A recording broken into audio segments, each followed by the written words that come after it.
Whenever we think of the New Year's, we're always excited about the new beginnings, about the things that we will achieve, about the exciting things that are about to happen. Like the vibe that you're getting when it comes to the New Year's is always like the Rocky theme song. Da-da-da, da-da-da, da-da-da.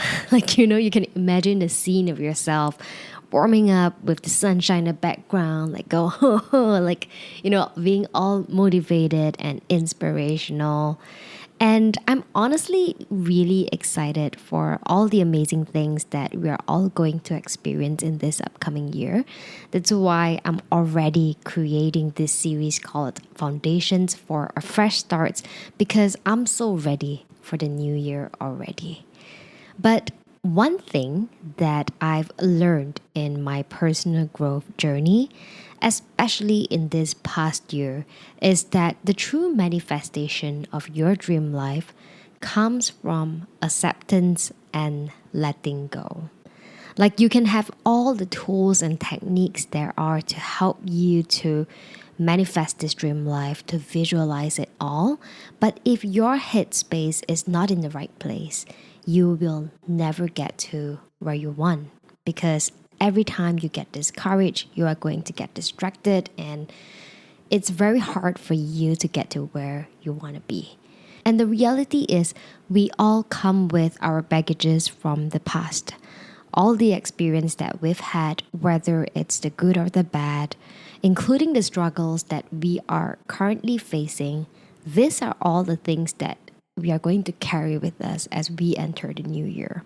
And that is why this is the topic that we are going to be focusing today in building the foundations to prepare for a fresh start. In fact, I would say that the main theme that we are actually focusing in this entire series is acceptance and letting go in different aspects of our life.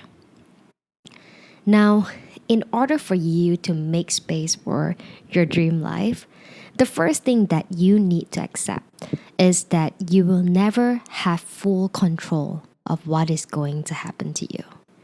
As much as we can set goals and have a clear visualization of what we want to have or be in our life, like we can make all the action plans and prepare for it, the thing is, there are just things that are beyond our control that are going to happen. Like just in this past week, and I'm saying in the past 7 days, I have attended a friend's funeral and I have had my car key broken into half and I was left stranded in the middle of a shopping mall parking. And I also got into an unexpected argument with my fiance. And these are random things that would happen in our lives that we wouldn't have been prepared for it. And in such times, there is nothing that you can do but to accept things as it is. And the only thing that you can do is to focus on the things that are within your control. And that is, how do you view this problem? How do you manage your emotions? And how do you actually react in that situation? And I will touch a little bit more about the loss of our friend later. But for now, I'm going to use my broken key situation as an example for this point that I'm making.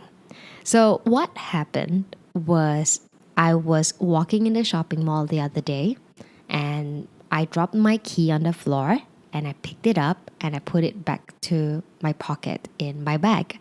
Like that is something that happens to everybody like on a normal day, like it can happen.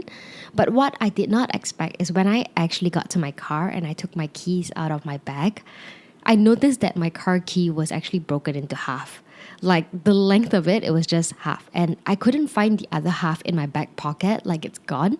So I assumed that it was broken when I dropped it on the floor in the middle of the shopping mall. So I was left stranded in the shopping mall's parking. And I was like, okay, what do I do now? So I texted Kevin and he had to come pick me up because we realized that I couldn't move my car. It was already like late at night. The mall is closed. No locksmith is gonna come, or they could, but I didn't need to use my car after that. So I decided to just figure it out the next morning by going to a locksmith and see what they can do about it. And the next morning came, Kevin accompanied me to the locksmith, and he said that the only way is to send the locksmith to the car and to unlock it and to make a key on the spot and to get it started. So like I had to go through the entire situation of dealing with that broken key and to pay that extra money to get it all fixed right. And this is a situation that none of us have expected before. Like I never knew that it's possible for a key to be broken into half. And that's maybe because my car is like a 20-year-old family car. So maybe that key is just very, very worn off that it happened. And it is a situation that is uncalled for and we are unprepared. And you can get really frustrated and scared and worried at that moment because we've not dealt with it before, right? And knowing my past self, I used to be really emotional about such situation.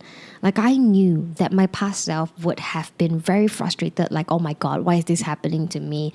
Like it's so late already and it's affecting my plans, and now I have to spend the entire morning going through all of this and getting it fixed, and it's all because I'm still driving this fucking 20-year-old car and I don't have the money to buy a new car. And I would have been so frustrated about it.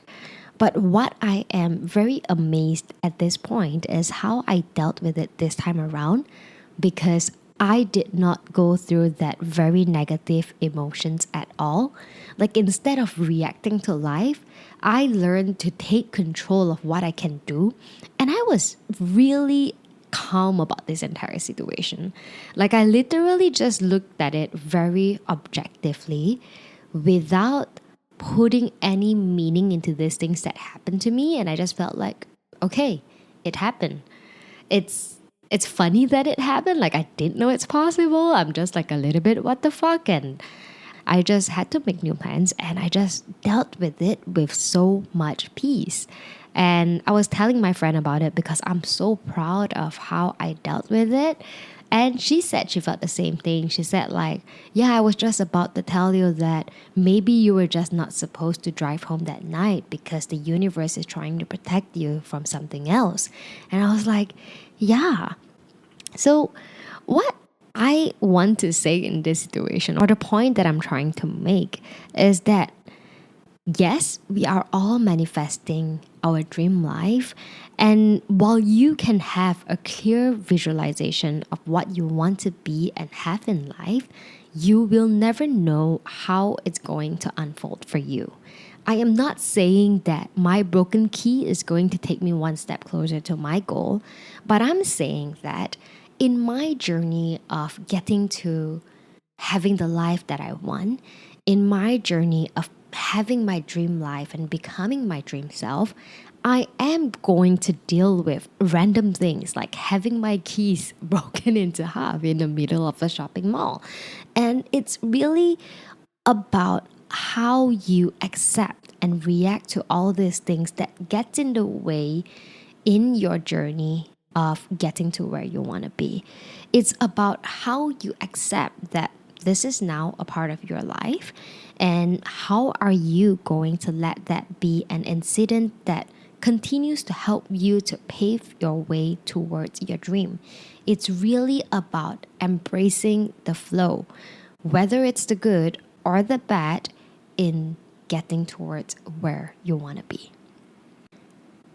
The next thing that I want to share about is focus more on letting go. And I think that a huge part of acceptance comes with releasing your control. And in the process of manifesting a dream life, you need to let go of your past identity. If your dream is to be a content creator or an entrepreneur, you need to let go of your past identity as the employee who has no experience in content creation or running a business. You need to let go of the idea that you have not done this before, that you are not confident enough to be in front of the camera, that you have no funding to kickstart up your business. If you keep on focusing on your past identity, you are only going to stay there because that is going to be your reality and you are not going to grow and you are not going to change. When you let go of your past identity and step into version 2.0 of you, this version of you who are embracing the fact that you are a content creator and you are an entrepreneur, you will then be able to deal with your current situation a lot more differently. Because she will not just think that she has no confidence and she has no money. She will think that, okay, so this is my current situation. How do I change this? Do I hire a coach to help me work past my confidence issue? Or maybe I can get help from my friend to help me practice and get better with my confidence in being in front of the camera. And if it's about not having money to start a business, version 2.0 of you would not let that just stop there and not move forward. Version 2.0 of you is going to really figure out what is going to get you there because you know that it is a part of your journey. You know that that is your destiny and you are going to get there.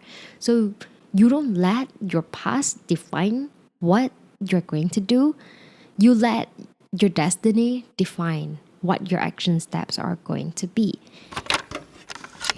And on this note, if you are someone who cares about your personal growth and you want to get one step closer to achieving your dream and you want to meet like-minded people, I want to take this chance to invite you to join my new Patreon community where I have created a space for us to take our conversations beyond this podcast. I want to be able to personally interact with you and to discuss with you about all these things that we talk about in our podcast and to connect you with other like-minded people. The link is in my show note. It is free to join and I look forward to see you inside. You need to let go of your past identity so that you are able to make way for your dream self to take place and to take lead in your life. Moving on to the next point, another thing that you also need to accept and let go is the societal expectations of what you should have or be in your life. Here's the thing. Us humans, we are a very collective creature, especially for Asians like us. Because of our need to belong and to thrive in a pack, we usually model after what we are familiar with, because those are the best examples of what worked best in the past, which is why there is this preconception that we need to get married, we need to buy a house, we need to own a nice car, we need to have children, and all the other things that we are raised to think that we need in life. But I want to challenge you over here. Because if you are so caught up with all these expectations without thinking through if it fits well with your dream life, if it's something that you really want, then you are just blindly wasting time working towards something that doesn't necessarily fulfills you. So you need to let go of all these external expectations of what other people may think in order to make space for your own desires. Focus on what you want, not what your mother or father says that you need. Not what your peers are having or doing or are posting about on social media. Don't let that affect you. I know it's really hard, especially in this day and age when everyone is posting about their best life on social media. Like, seriously, if I were to measure my current life based on what my peers or influencers that I look up to are having in their life, right? My life is actually really pathetic. Like, I'm still driving a 20-year-old family car that can break down anytime. And the car keys literally just broken into half this past week. And I don't own a house. And I don't have the funds to allow me to travel a lot to different countries to experience life and post about on social media. Like, there are so many things that I could have felt so bad about myself if I were to really judge myself based on what everyone else is posting on social media. But do I really need all of these things that I just mentioned to be my dream self or to live my dream life? Not really. What I need is a life where I feel creatively inspired. What I need is a career that allows me to have the freedom to spend more time with my family because that's what I want in my life and that's what I'm focusing on. So let go of all societal expectations of what you need so that you can stop wasting time and money on all the things that you don't really need. And lastly, I want to take this chance to also remind you that we are all human and that you only have a limited time to be alive. I recently finished this book that's called 4,000 Weeks Time Management for Mortals by Oliver Burkeman.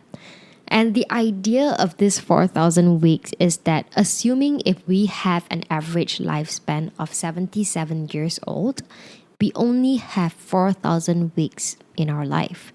And if you are around 30 years old, like myself, right, you only have around 2,400 weeks left if you were to live till an old age to the average lifespan, right?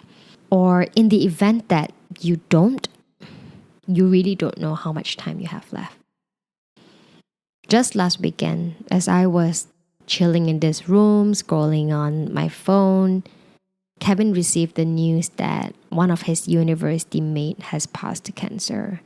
And it came in as a shock because we didn't know that she's been battling with cancer for the past year. And the 2 weeks before she passed, she was really struggling because the cancer was really spreading to all over her body.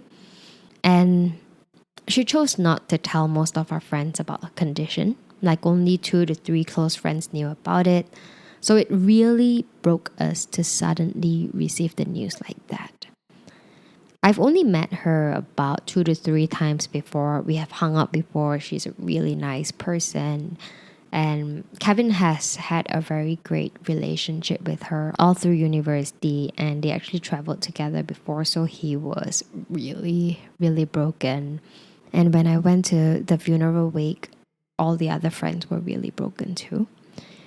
Like, this incident really shook us, and we couldn't do anything about it but to really accept that this is life and it's her time to go, even though we're not ready and we felt like it's too soon. But this also just reminded me that we only have a limited time to be alive. And the truth is, we all may die tomorrow. So I want to remind you to make the time that you are alive worth it. To go for what you want without forgetting to appreciate what you already have today and the beautiful life that you already have. Like, we should be reminded to be the best version that we can be today. Because even if we die tomorrow, even if we die without getting what we aspire to have or what we want, we would have at least died being the person that we want to be, because we are already embodying the best version of ourselves that we have always wanted to be. I know it's a little bit heavy to be talking about this, but this is life, and in the journey of manifesting our dream life, the version of our dream life that we are always visualizing in our process of manifestation would always be very bright and exciting and beautiful. But the truth is, it's really about embracing the flow. It's really about learning to accept and to let go in this journey called life, right? Where we learn to really continue to pave our way towards this life that we manifest. So, as a recap, I want to remind you that in order for you to build this foundation for a fresh start, for you to manifest this dream life that you want, you have to accept that you will never have full control of what is going to happen to you. You also need to let go of your past identity in order for the version 2.0 of you to take lead and make that dream life happen. And you need to let go of all these societal expectations of what you should be or what you should have, because you don't want to waste time achieving something that you don't even want or need in your life. And lastly, let's embrace the fact and accept that we only have a limited time to be alive. So let's make the best out of it. I hope that you are inspired by my sharing today. If you did, please give it a 5-star rating or a thumbs up at whatever platform that you are listening to, and share this with your friends and family who you think that it will encourage them to build the foundations for a fresh start in the new year, and come join us in our community so that we can grow together in our personal growth journey. I will see you in my next episode, and this is goodbye.